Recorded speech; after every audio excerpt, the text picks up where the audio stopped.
This is She Creates Business, a podcast for wedding pros.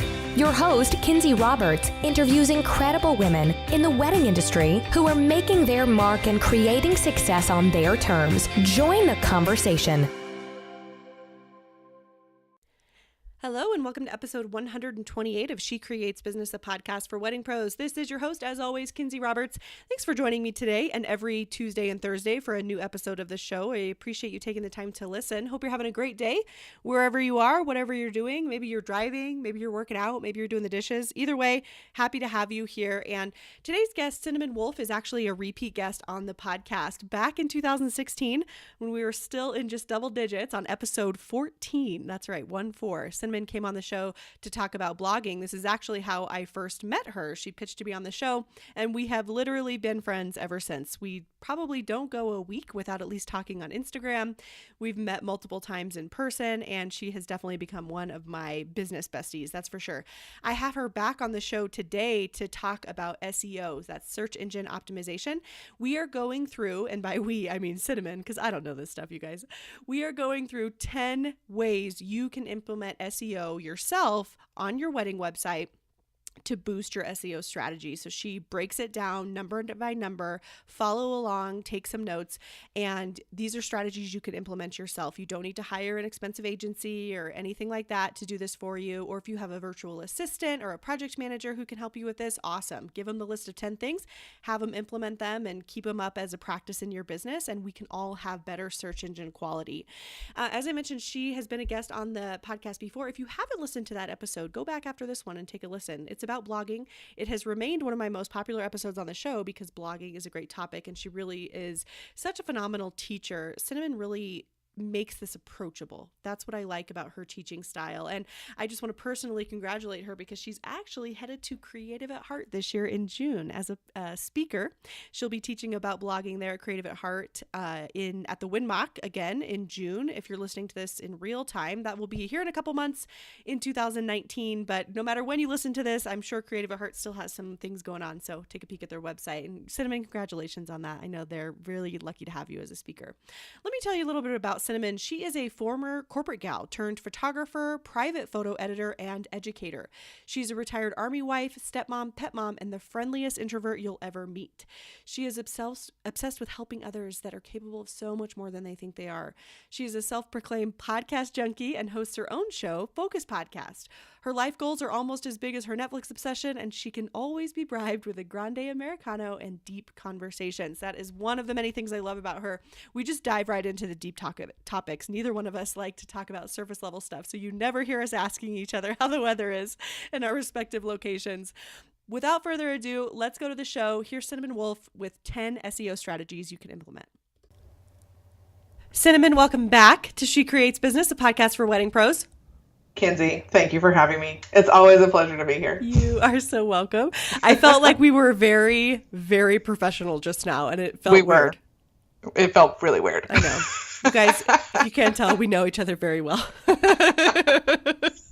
it better if I say, well. What up? Yeah, I'm so excited to be here. Yeah, it's so much better. It just feels more real to me. I was like, hello, Cinnamon, welcome to the show. Oh my gosh, you cracked me up. But welcome back. So if you're new here or if you haven't dug into the archives lately, Cinnamon was actually, think you were guest number 9. Forever ago, yeah. Yeah, guest number 9. You're maybe 15. It was definitely pre-20. I know that for sure. And for sure. We are in the hundreds now. We're in the 120s, you guys. So crazy. I know. It's been a long time. I'm so glad to have you back for this SEO topic. You know, I read your professional bio there at the top of the show, but tell everyone what's going on in your business right now and what you've been up to. Yeah, so I am a full-time private photo editor, which if people don't know what that means, I basically edit photos all day long, and I love it for lots and lots of different wedding photographers from all around the country. I used to be a photographer, and before that, I used to be a human resource professional, so I've done lots of different things. But I became I moved to full-time private photo editing really kind of officially last year, even though I will say, it was my full-time job last year, but this year is kind of technically it's my full time because I am no longer photographing this year. I had my last session last year, and so I'm kind of hanging up the camera and doing just photo editing going forward, which I'm very excited about. And I also provide educational resources for photographers and other small business owners, specifically geared around the blogging and SEO world. And also I have some Lightroom tutorials and kind of business tutorials, and I do a lot of stuff with Squarespace. So I have my hand in a lot of different pots, but I love doing all the things and helping people with their questions and providing really meaty resources for them to help them with their business. So that's kind of what I do. And I live with my husband in the Seattle area. We're in a little town a little south of Seattle called Maple Valley, and we've been here for just over a year because my husband retired from the Army. So we are excited about that, and we have lots of fun adventures planned in the future, which maybe I'll talk about later. Whoop whoop! Shout out to you, Paul. Yeah, and to your little dogs. Yes, my little dogs, Stella and Marvin. That's right. They are not here with me because they get loud, but they say hi. Stella and Marvin.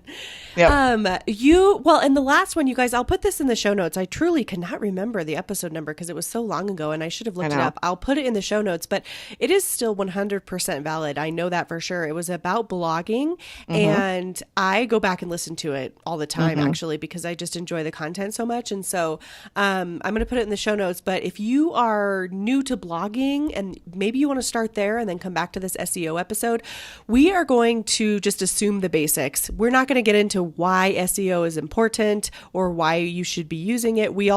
Cinnamon and I are just assuming that you know what SEO is, you know it's important, and that you know you should be using it. And so we are going to move on from those basics and tell you, and Cinnamon, not me, you guys, because I don't know. Cinnamon's going to tell you exactly what you should be. Yeah, not me. That's why I brought her on. I was like, can you please come help us? Exactly what you should be doing on your website. And we're not going to dig in too much to your platform. So whether you're using WordPress or Squarespace or Show It, we can talk a little bit about, I know just enough to be dangerous, but we're not going to say, if you are on WordPress, you better go ahead and get XYZ plugin.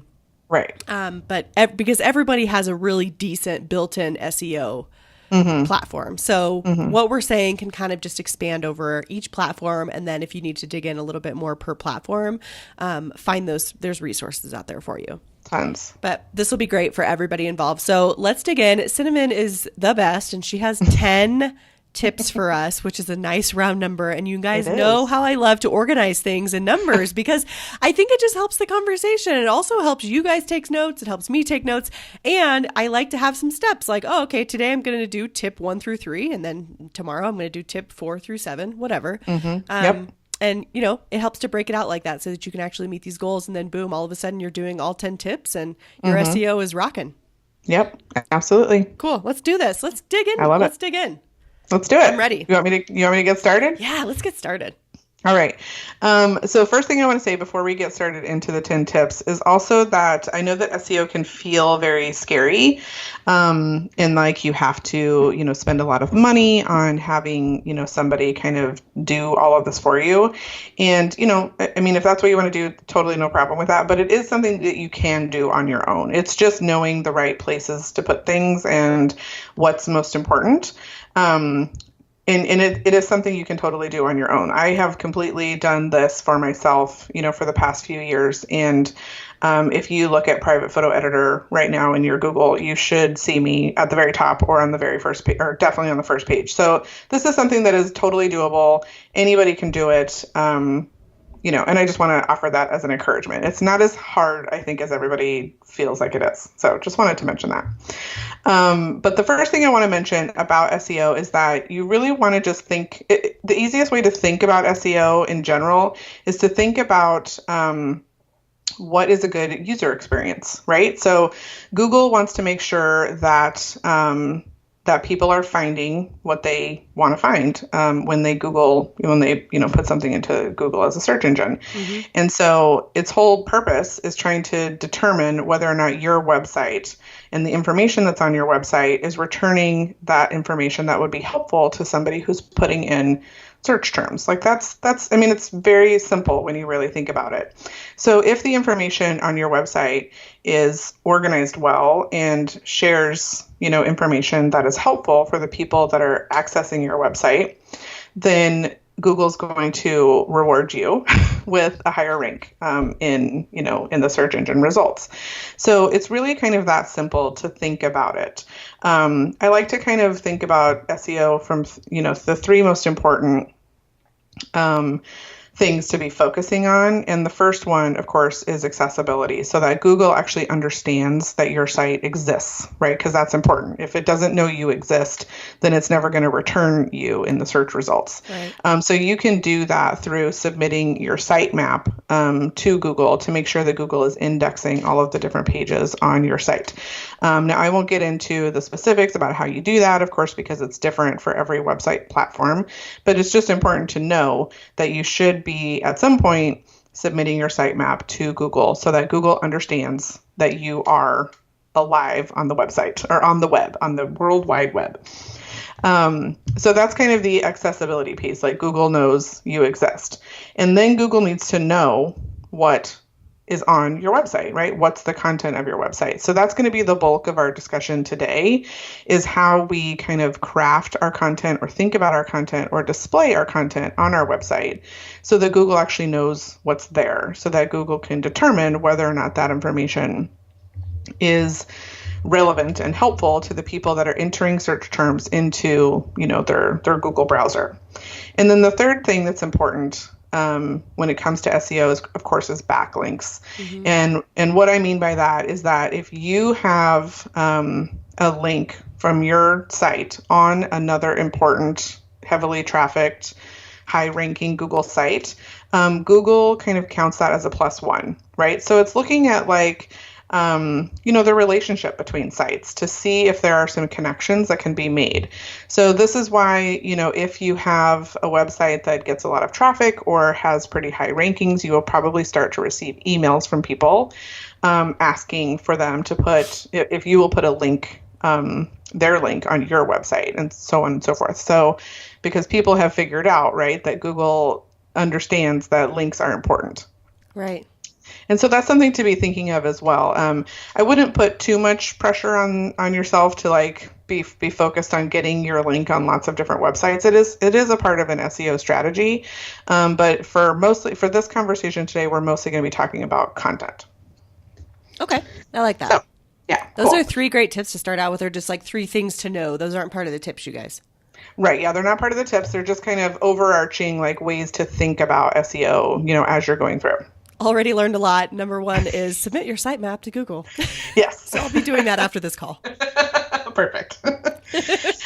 Okay, so the first thing that I like to mention every time the subject of SEO comes up, and it's usually the thing that makes people groan the most, and it is related to my previous episode on your podcast as well, is blogging. Mm-hmm. And the reason that blogging is so important when it comes to SEO, and especially, and I talk a lot to photographers, and I know your audience isn't all photographers, but a lot of photographers don't have a lot of words on their websites, right? They have a lot of pictures.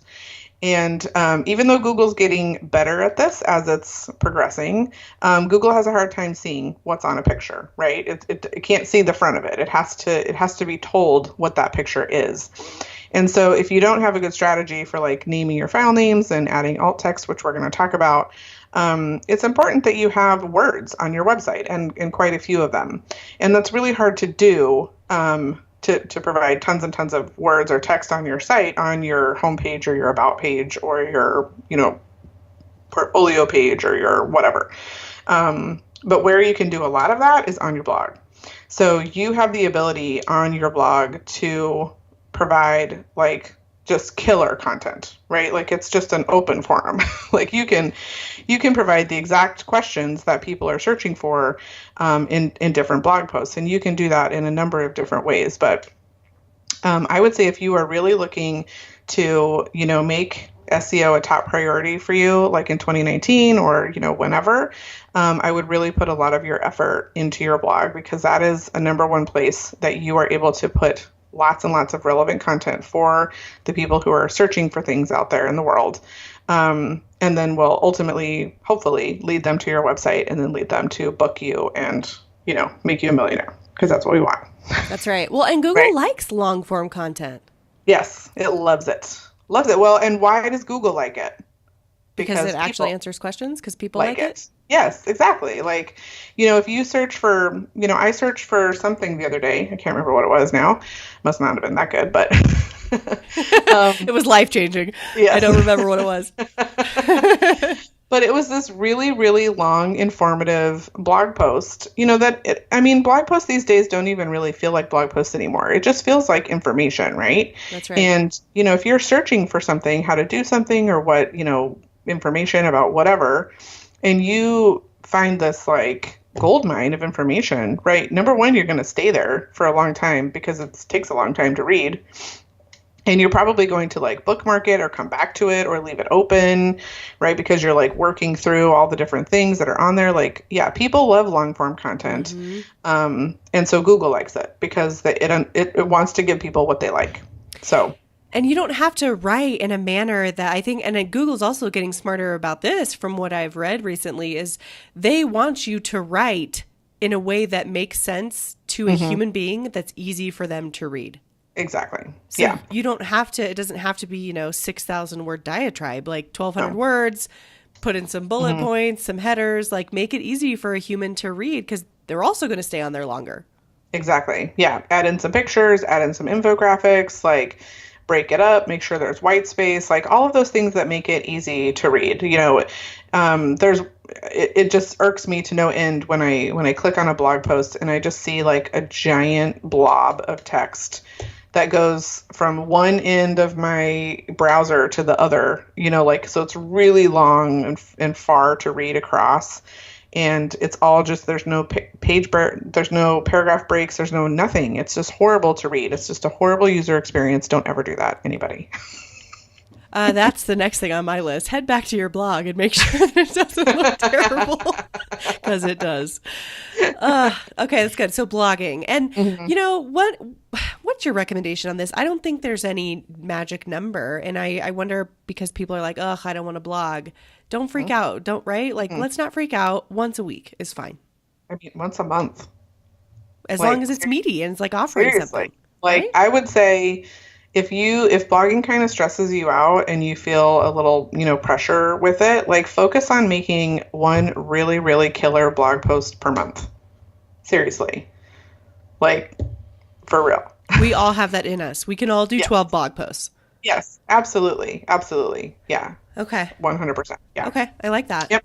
Yeah. Quality definitely beats quantity these days, for sure. Back a while ago, I think Google prioritized quantity a little bit more. But now that there's just so much out there, I mean, it's just, the content is just overwhelming. So Google really has to sift through all the noise and really get to the meaty stuff that actually is relevant.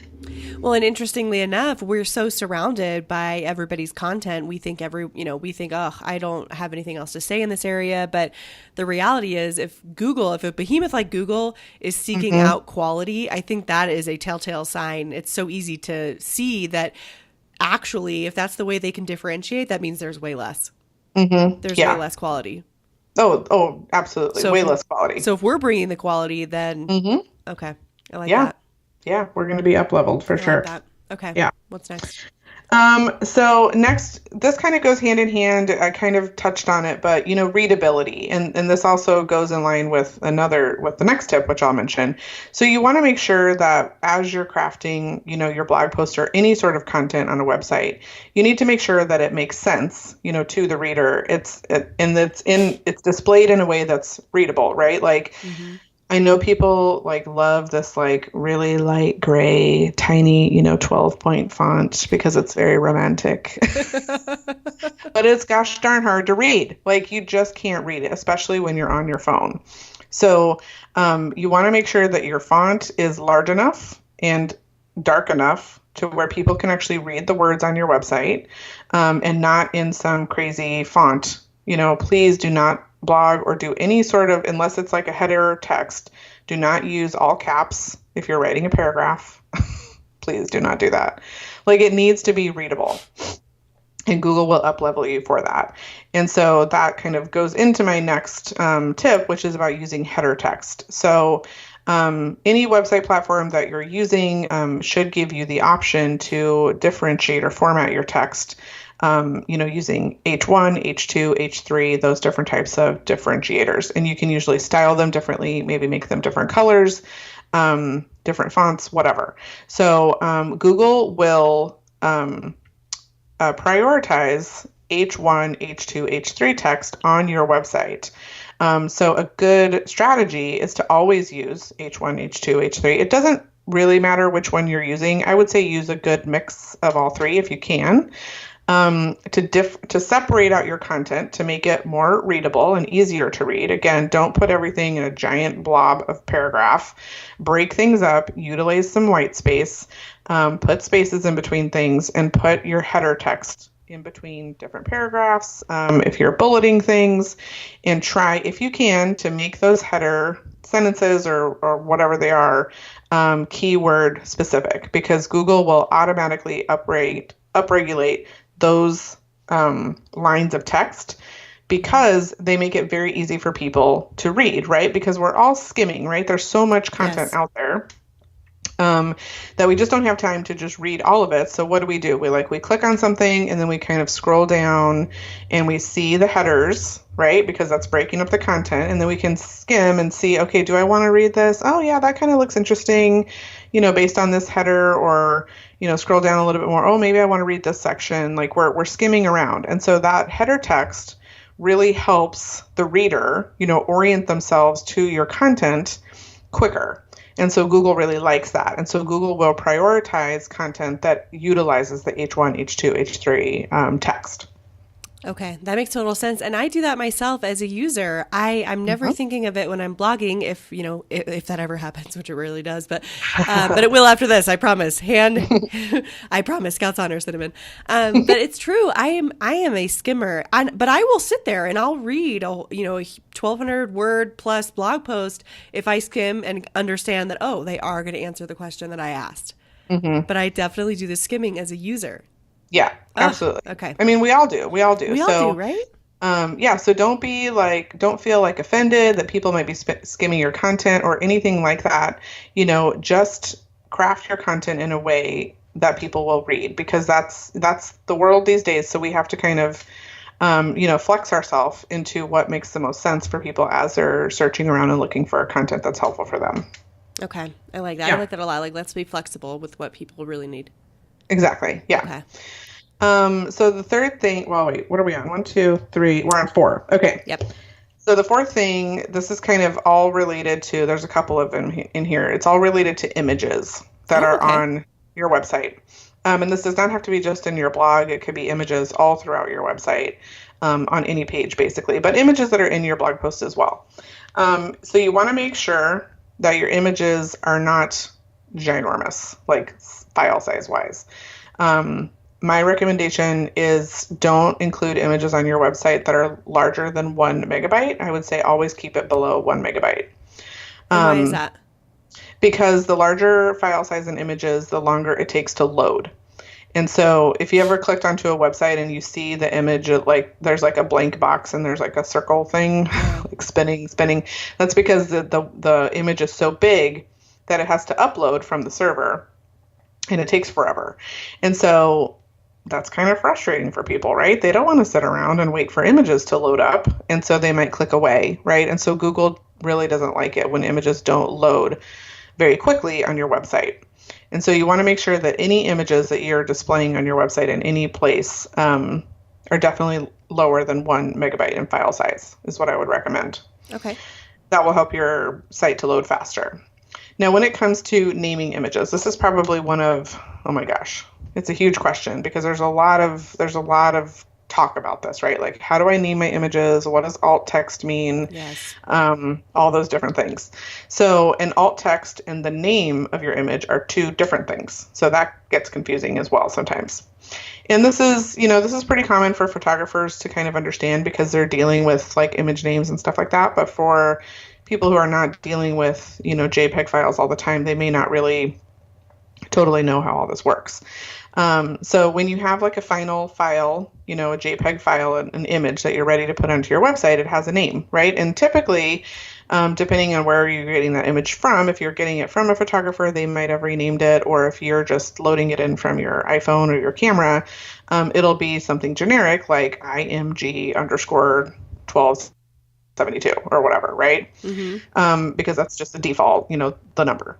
So it's best to rename that image to something that is relatable to where it's going on whatever page, wherever page it is or whatever it's related to. So, I mean, a really good quick example would be like, you don't want to have an image titled like New Jersey wedding photographer on your page, like your homepage that talks about newborn photography, right? Like they need to go together. So, and I don't want this to get too complicated. I want it to make sense. Like you just want to make sure that wherever the images are, you want to make sure that they match that page, whatever that page is about. Now, if you have a page that has like multiple different subjects, maybe, then you might want to make the image name something a little more generic, like your business name or your business location, especially if you're location dependent and people might be searching, something, whatever, graphic designer, Chicago or something like that. You might want to make it more relatable to your industry and where you're located if you're looking for clients in the local area. Now, the alt text of an image is something that's added on the back end of the website. So the image name you can change. Like you can just right click, on your JPEG file and change the name of the image. Like you don't have to do anything special with that. Right. But the alt text, once you load up the image onto your website, and it works a little bit differently, in Show It and Squarespace and WordPress, but there's always a place where you can add in what's called alt text or alternative text, which is basically the description of what's on the photo itself so that Google understands what it is. And this is I don't know if it was originally like created for the sight impaired, or if that was just kind of like, I don't really know. I don't really understand like the total background of it, or if Google just needed a way to understand what was on all these pictures that people were uploading on websites. Right. But it also benefits the sight impaired. So if a sight impaired person is looking at a website, they can, do something to the image.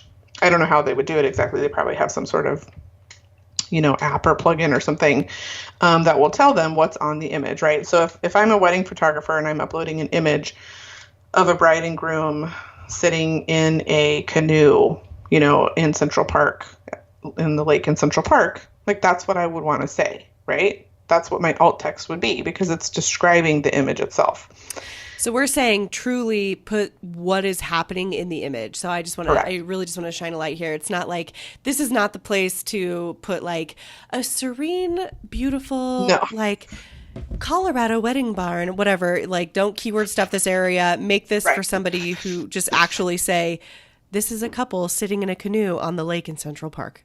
Exactly. That's exactly how you want to describe images in the alt text section of wherever you're adding the images onto your website. Yes. Okay, really quick sidebar. Do you know that Instagram has alt text? Yes. Gosh, I saw it's that. so weird. I love it. Yep. Okay. And that is, I do believe that is specifically for it is the sight visually impaired. Yes. Yeah. I don't know brilliant. that it has anything to do with any searching or anything like that on Instagram, but I don't think so. Yeah. But I love it. But on Google, it definitely does. And so you want to make sure, that if you want to get a good kind of SEO strategy in place, that you want to be adding this alt text into your photos. And a lot of, photographers' first question that comes after we talk about this is, oh my gosh, do I have to add that onto every photo? That would take me forever. Right. And, the answer is really, it depends, as it usually is. Like, if you want to, you can, no one's stopping you. And it will probably work in your favor. I wouldn't say that it's absolutely necessary, though. Like, if you're blogging a wedding and you're including 100 images, I don't necessarily know that it's, going to be a huge return on your time or return on investment to invest all that time in adding that alt text into all of those images. But I would try to do at least 25% of the images. Okay. Maybe images that are a little bit easier to describe. Or images that you would really prefer to show up, like maybe images that include like the venue, because a lot of, brides, they Google the venue first. Like that's one of the first things that they click or that they look for. And Yeah, so they if your do. images, yeah. And so, so if your image is popping up when they're searching for the venue and then they click over to your blog post, then they're like, oh, this is a photographer. Great. I need one of those too, so, maybe highlight the images or alt text the images that might get a little bit more search love, than just bride and groom kissing. Right. Maybe not a lot of people are going to search for that. So True. Yeah. So true. Right. If you're going to do it, make it worth your time. Mm-hmm. Exactly. Okay. Okay. So we talked a little bit about the size of your images and the alt text on your photos. Mm-hmm. And then, we'll go into one kind of side tip. There are other more specific tips specifically around your website. But a couple of years ago, I don't remember if it was 2016. I think it was 2016 or maybe early 2017 when Google kind of announced that one of the new factors that would be going into, their ranking decisions was going to be whether or not your site is mobile friendly. Right. And of course, that just makes sense because, so many people are accessing websites on their phones these days. And so if you do not have a mobile friendly site, and we've all been there, right, where we've clicked over to a website and it's like this regular website that you would see on your desktop and it's awful, right? To navigate around. Like you can't see things on the side of the page. It's all too small. You have to zoom in. It's hard to click on things. And so if you do not have a mobile-friendly version of your website, that is definitely a factor that you should consider fixing as soon as possible. So the nice thing about Squarespace is all of their templates come ready to go with a mobile version, so you don't even have to create a separate mobile version or anything like that. I believe on Showit, you do have to, build your desktop version, then you build a mobile version as well. And then I'm not exactly sure how it works with all the different WordPress themes. But if your site is not mobile friendly, I would definitely prioritize that if SEO is going to be on your radar for this year. Totally. And if you have a website, if you're building like a Wix platform or something like that, you do have to make sure it's not like Squarespace. It won't automatically show in mobile. You have to enlarge your mobile containers for your different like drop-ins. So it's still like a drag and drop template, but you have to switch over to mobile view and like drag out containers. Like for instance, we use Acuity scheduling to book our tours. And so whenever I embed Acuity on somebody's Wix website, I always have to click over to the mobile view and enlarge that embed box so that Acuity will show up all the way on a mobile device. And that's with anything you design in Wix. And I know that there's some listeners who use that. So I just wanted to toss that in there. Yeah, good to know. Good to know. Okay, so the next thing I want to talk about is kind of how to think about keywords in relation to your pages. So thinking about keywords, just in general, I think a lot of people, they wrongly assume that they're really trying to only rank for one term, right? Like, and this happens a lot, with photographers who, are in Austin, Texas. And so they want to be ranked for Austin wedding photographer, right?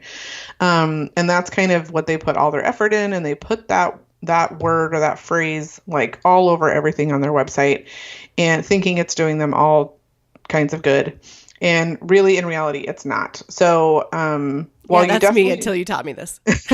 I was like, my mind was like completely blown. Sorry, keep going. It's okay. I just got really excited again. But you want to make sure. So, and I kind of discovered this kind of on mistake, like by mistake. I didn't really understand like how it worked. And then I kind of saw what was happening with my own website and I was like, oh, I get it now. But when you think about if you type anything into Google, right? If you type in Austin wedding photographer, what normally comes up, right? Like pages of a website, right? Like, and it's very rarely a homepage of somebody's website. Like maybe there's one, right? But normally it's blog posts or it's a specific page on that photographer's website because your website is made up of multiple different pages, right? Mm-hmm.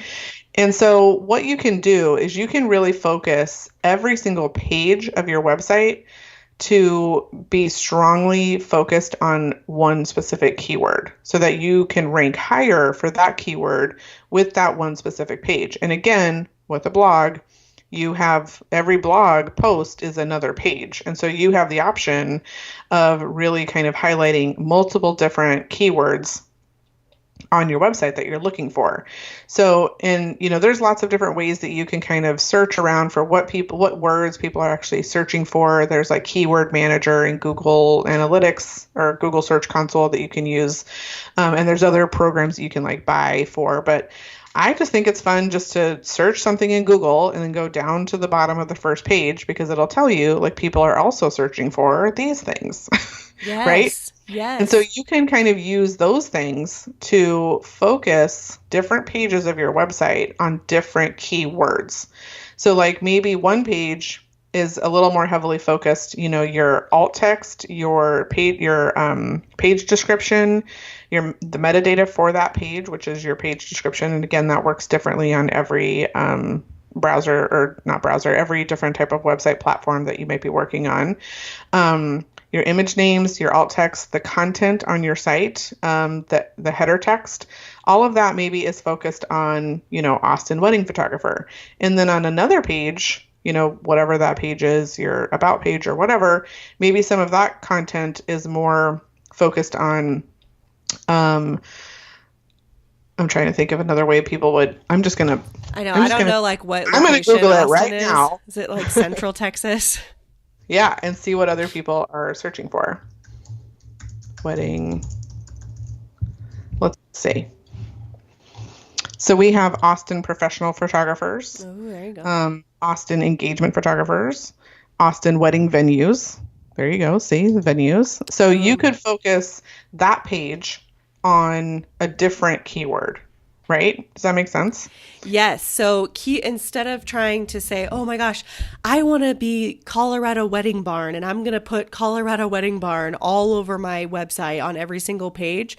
Right. Now, the better focus is if I want to be ranked for Colorado Wedding Barn, number one, I should probably not try to rank for such a highly searched term. No, but yeah, it's like very challenging. But put that one term, maybe that's my homepage.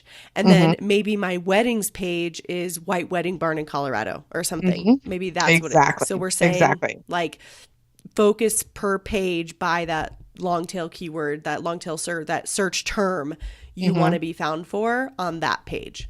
Exactly. Yeah. Think about it this way. Think about if you're looking to rank for Colorado Wedding Barn, and you're kind of focusing on that on every single page of your website, every single page of your website is competing with each other. Right? I like that little emoji with its head exploding on the top right now. Like when you first shared this, I was like, wait, what?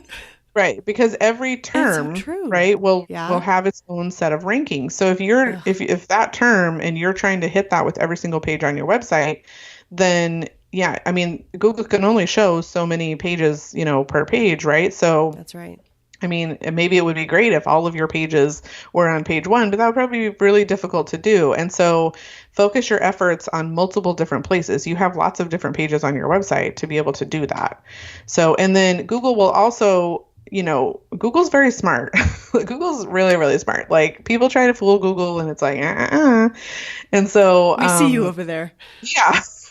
And so, the better that your site ranks for various different terms, it's going to just up-level you all together, like all around, right? Like, if you're putting like Austin wedding photographer on all your newborn work, Google's not going to like that, so make your keywords specific to what they are, even if you're not like trying to rank for some of those things. And this is one of the things that happened to me. Like I was never trying to rank for anything related to Squarespace education, but people tell me all the time, I Googled something about how to do something in Squarespace and your stuff pulled up like right away. That's right. Like, and I was like, oh, I didn't even realize that, but because I was putting so much effort in providing super quality content and I was making like images that I was putting into my Squarespace blog posts, I was not naming those images, Cinnamon Wolfe photography or New Jersey photographer, because that was not related to the content that I was putting in that blog post at all. I was naming those images like helpful information about the Squarespace sidebar or whatever, and so the information all went together. And so because of that, Google was like, oh, this girl is talking about this and people like it and we're going to up-level her and blah, blah, blah. But then I also noticed that my rankings for my photography stuff were also increasing because Google sees your website, as a whole. And so there you go. I love this. And you know what's so great about this is it's very attainable. Mm-hmm. This is attainable for all of us. We can all write blog posts that are quality because we know our work. We know what our clients are looking for. We can all name images. And what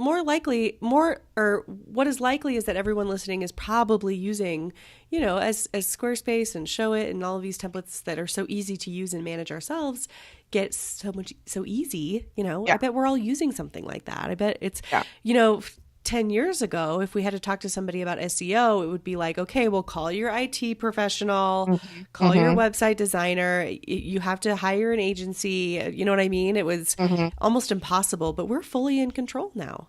Absolutely. Yeah, absolutely. This is great. Yeah. And I feel like people just get so worried that they're going to do it, that they're going to do it wrong. Yes. You know what I mean? And sometimes it's not a matter necessarily of doing something wrong or right. It's like just understanding kind of how the system works and, listening to information like this and understanding how, Google kind of changes things, because Google is kind of changing things here and there.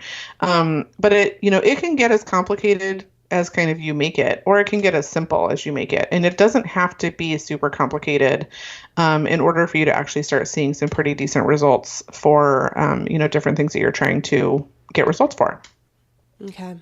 Yeah. What's up next? Okay, so we talked about this a little bit just in passing, but don't keyword stuff. So you want to make sure, like I kind of just mentioned, that you're keeping the keywords specific to the pages that, the content is for, and you're not trying to cram in, a bunch of different words on every single page, on every single image. I've seen people where they start naming, or they put alt text in their image, like Cinnamon Wolfe photography, Cinnamon Wolfe photographer, Seattle photographer, Seattle family photographer, Seattle wedding photographer, like just all these different these different words all into one specific place, is like under a blog post, they're using tags or they're putting it in alt text, or some people back in the day, like not even that long ago, where it was just in the footer of their website, like a million different words that are not in a sentence form and don't really mean anything. And that is definitely not the right way to go going forward. It kind of worked for a little while, I think, until Google started, again, to learn and get really smart and understand that those things were not really helpful for people that are hitting on websites. And so Google started to kind of dock people for doing stuff like that. So don't keyword stuff things, just make things relevant to what they are. Just stay true to that, and you'll be on a good path for sure. Okay, what's next? Page descriptions. Yeah, so I talked a little bit. Yeah, a little bit about this. So this is the metadata, right? And that word kind of freaks people out too. But it's really just a description of what the page actually is. And this will actually show in Google, when you're Googling something. And then I'm looking at Google right now because I typed in Austin, Texas wedding photographer. And this person showed up. She has a page title of Austin wedding photographer film organic. So that's pretty specific. And then the actual page description. So it has her URL, www.stephaniehunterphotography.com. And then underneath that, it says Stephanie Hunter is an Austin, Texas wedding photographer who shoots organic weddings on film. Her romantic photography brings classic artistry to all of Texas. So that would be a great page description, for her homepage of her website. That's just a description about who she is, what she does, and where she does it. And you can make a page description for every single page on your website. It just depends, what platform you're using, how you would get that information in there. But that information, if your page ranks in Google, and it shows on the Google search page, and it will rank as long as your site is indexed. It may be on page 42, but it'll be there somewhere.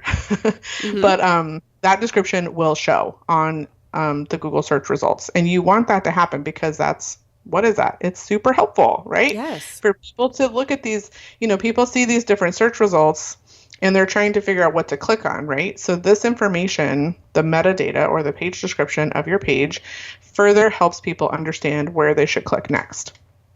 And so it's important for you to have that page description or that metadata updated on every page of your website so that Google understands, more specifically, not only what you are about, but what this specific page is about. Make sense? Okay. Yes, it makes total sense. So how long should those page descriptions be a certain length? It can only display like up to two lengths, like two sentences. Okay. And so I think there's actually a setting on the Yoast plugin on WordPress where it actually says like your thing is getting cut off. I don't know the exact character count, but I would say keep it to like two sentences. Okay. Pretty short. Yeah. Okay. So try to like be short and sweet and straight to the point. Mm-hmm. Is that a place to put keywords? You can integrate them into a sentence, but I would make sure it's a sentence that makes sense. Right. That's readable to a human. Exactly. Okay. Yes. Got it. Yes. Like don't just put a string of words together. That would sound like gibberish. Separated by commas. Yeah, exactly. Yeah. Make it make sense in a sentence. I'm over here like Colorado wedding venue, white Colorado wedding bar. No, I'm kidding. Or am I? Right. I love Exactly. this. This is so great. It's so good. Yeah. So we're almost at the end. The last one I have is just backlinks, which I mentioned before, which is kind of one of those overarching categories that you want to be thinking about when you're thinking about SEO. And Google really counts backlinks. There's been a lot of conversation around like, well, what if, because people used to go in and have like blog comment groups, where everybody would post their blog post and everybody would go comment on it, like thinking that would mean it's like a link to their site. And it doesn't really work that way anymore. I think it might have worked maybe for a short period of time. But doing stuff like that, just dropping your link on somebody else's site, like without them really knowing, they're going to know, but it's not really like intentional. Like they are not intentionally linking to your site. Doesn't matter nearly enough. So I wouldn't even bother doing that. Like, don't worry so much about comments on your website. Okay. Or comments on your blog posts. But if you see, some of these long form content blog posts will have links out, right, to other valuable content that's related to the content that they are talking about. And again, that is considered helpful to the reader, right? It's additional supplemental content that will help them with whatever they're looking at that website for. Right. And so Google really likes that because people like that. So, if there are ways that you can think of, and, a lot of photographers will try to get links on, popular wedding blogs, because they're heavily trafficked and Google, sees them as very valid and reliable. And that's not a bad strategy. I don't think that that's a bad strategy, but I think that there's other strategies that you can do as well. You could offer to write blog posts for people. You can research some of the content that's related to your content. And then reach out to those people and say, hey, I've got a piece of content that I think that your readers might really like, and might be very valuable to them. And so you could be the person who's emailing other people saying, hey, I've got this piece of content. But do it in a really don't do it in a spammy, gross way. You have to do it from a perspective of, hey, look, I've got this great piece of content that's super helpful and super related to your piece of content that might help your reader. So I just want to know if you want to have access to it, but you don't have to be just like, especially if it's not related. That happens. I get emails like this every single day, probably, and so many of them are totally unrelated to my website. You can tell that they just saw that my page was ranking high for something, and so they just sent me an email without even really understanding what I talk about. So you want to make sure that it's valid.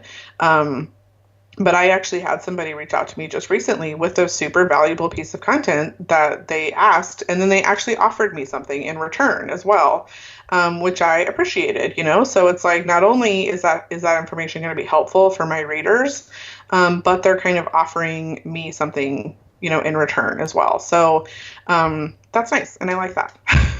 And it's a good I strategy. like it too. It is a good strategy. Well, and if it's helping your readers get what they need, bigger, faster, stronger, or something that's additional, it's parallel. It's parallel content, as you mentioned. Then absolutely. And I think it's an easy yes, right? It's just like pitching someone. It's just like pitching someone to be on the podcast, right? Make it an easy yes because it aligns so much with what they're already doing, and it's complementary, not competitive. Yes, absolutely. Yeah. Okay. Yeah. And Google will see that, if Google is seeing that your site is recommended, by, terms of a link, on a site that also has maybe, high recommendation, or Google has, decided to rank that website high, then that's only going to help you because it makes your website more trustworthy. So including backlinks into your strategy is never a bad idea. Okay. Backlinking. Yeah. And, if we start blogging and get confident in our, the blogging information that we're providing, we could even pitch guest posts that link back to our website, right? Yeah. Oh yeah, absolutely. Okay. 100%. Okay. Great idea. Yeah. So that's it. That's 10. That was so much. But it was so good. I made a ton of notes. I'm really glad I did. I'm gonna have to go back and listen to this episode again. We have a couple of questions that we both got on Instagram from listeners that we just wanted to touch on.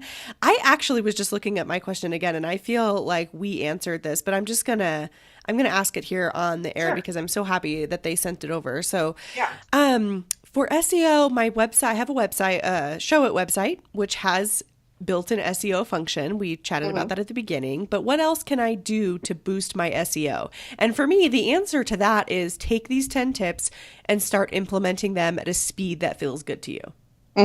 Absolutely. You nailed it.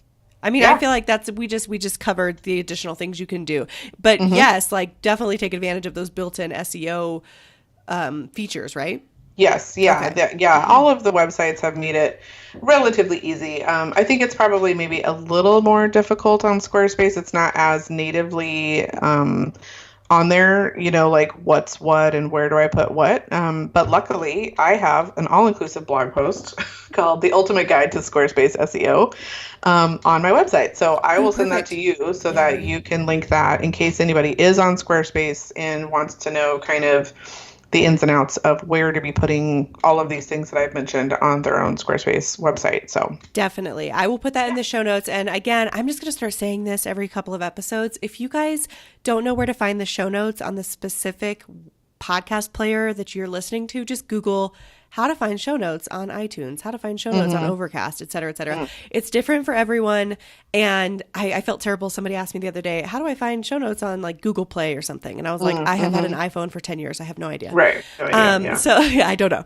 So just Google how to find your show notes, and that's where they're going to be. I am so sorry. I do not keep my show notes on my blog updated that often, so you can't find them there. But they are in your podcast player, promise. There you go. I love it. Except for after this episode, I'm going to, because, blog posts, you guys. Right? Exactly. Yep. Cinnamon's like over here shaking her finger at me. Just kidding. She loves me. I love it. Do you feel like we touched on your questions, or do you want to ask? Do you want to mention them? No, actually, we didn't touch on my questions. Cool. So the questions I got were pretty specific, I guess, but they were really good. So one person asked, does a .net extension hurt you if you don't have a .com? Yeah, right? That's a great question. Yeah, it really is. And I did not know the answer offhand, so I did some research, and I did discover that Google does not, downrank or uprank you because of your URL extension. However, URL extensions come with baggage. Like people have some negative connotations for some reason, for .org, maybe .net, maybe a few, different ones. Just for whatever reason, in our culture, people have decided that these type of websites are not as trustworthy as, some other ones. And there was a list of like super trustworthy, URL extensions and not the best URL extensions. And I don't think .net was one that was specifically negative, but you do want to consider that as you're deciding like what your website URL is going to be. Especially if the .com is not available, because we're in a day and age where a lot of .coms are not available. And so like it wasn't available for me unless I wanted to pay $5,000, which I wasn't willing to do. So I went with the .co instead for my website. And it's worked out great for me. And I think, and I did do some research at that time, and it was kind of like the cool extension if .com was not available. So, but I do run into some trouble every now and then, because I'll tell people my email address and they'll get it wrong. Like they'll put .com and then I'll never get their email. Okay. And, yeah, that has happened before, but because people just assume that it's supposed to be .com and that I forgot the M. But anyway, so yeah, it does not hurt you outright. But if people think like, oh, this is a .net and that's not as trustworthy, and then they don't click on your website or they don't stay on your website as long, like that could be a tiny, it could have a tiny effect on you, but it probably will not have a huge negative effect on you. So this is, the impact really isn't Google specific, because they're not going to downrank you for this. It's really Correct. human behavior specific. Correct. Okay. Yeah. Which makes sense. And I also feel like, for me, I do think a .net is less trustworthy. When you say it that way, I'm like, oh, I do feel that way. But for me, like .org, I always associate that with nonprofits and stuff. So I have a way different association. So I'm like, oh, that's probably not a business website or what have you. Yeah. Yeah. But and those are just my natural kind of, my brain just goes that direction. Yeah. It's really fascinating. Okay. It is. Yeah, super interesting. The other question was around content length. So, and we did not talk specifically around content length, other than long form content is preferred.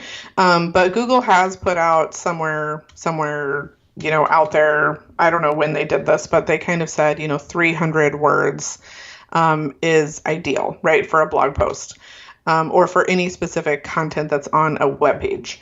And so, people get really hung up with that 300 words and they're like, oh my gosh, I have to get to 300 words, 299 is enough. It's like you're writing a paper for a class. Right.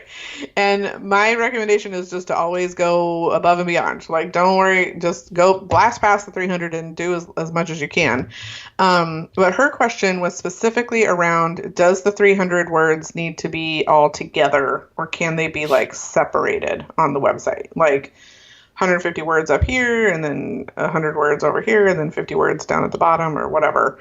And no, that does not matter. Like the placement of the words on the page, technically doesn't matter. Again, you want to focus on the readability of it, right? So like putting 300 words in one giant blob of text on a website is not as easy to read or pleasurable to read for people, because they can't skim and easily determine what's in that blob of text. And so separating out that 300 words with header text and some white space in between is only going to benefit your reader experience. And so while Google's not specifically saying like, oh, this text is all together or whatever, Google is concerned about, what your reader thinks. And so, yeah, not a huge deal, but try to split it up. Okay. All right. Yeah. Mm-hmm. Those were great. Thanks to everyone who asked those questions on Instagram. Yeah. That was kind of fun to get questions that we could answer on the fly here. And by we, I mean you, because I don't know. I was just like, gosh, hopefully Cinnamon knows. She does. She does. Thank you so much, Cinnamon. I will grab the link you mentioned offline here about the Squarespace blog post, so that those of you using Squarespace can really dig into your SEO there. Where can everybody find you online? I know they're going to want to come over to your blog and get all the goods. Yeah, definitely. So I'm on online at www.cinnamon.co, not .com. And my Instagram is the same, cinnamonwolfe.co. And that's pretty much where you're going to find me most of the time. So yes. And she has the best stories. I do have really good stories. Insta stories. Thank you so much, my friend. This was so helpful. I'm talking to myself. You got homework, girl. I do. And I'm not ashamed to say it either. I mean, I kind of am, just because I'm not like, oh my gosh, what's SEO? I know what it is. I'm just a bum. Right. But I have plenty of homework. Thank you so much. You make it so attainable and easy to understand. So that's what I love. Good. Yeah, that's what I hope. I just really want, again, to encourage people, you can do this. You can make strides. Don't feel like you're going to implement these 10 steps and tomorrow you're going to be on page 1. It does take some time. So just take your time, go through the things, understand how it works on your website, make little changes every time you're updating something, and you will totally get there. I promise. You're the best. Cinnamon Wolfe, thank you for being here again. I can't wait to have you back because I'm going to think of another topic. I promise you that. I will come back. No problem. Thank you so much for having me, Kinsey. I really appreciate it. You're welcome. Talk to you later. Bye. Bye. Thank you so much for listening to She Creates Business. Please take a minute and head to iTunes to leave an honest review so we can help more wedding pros find the show.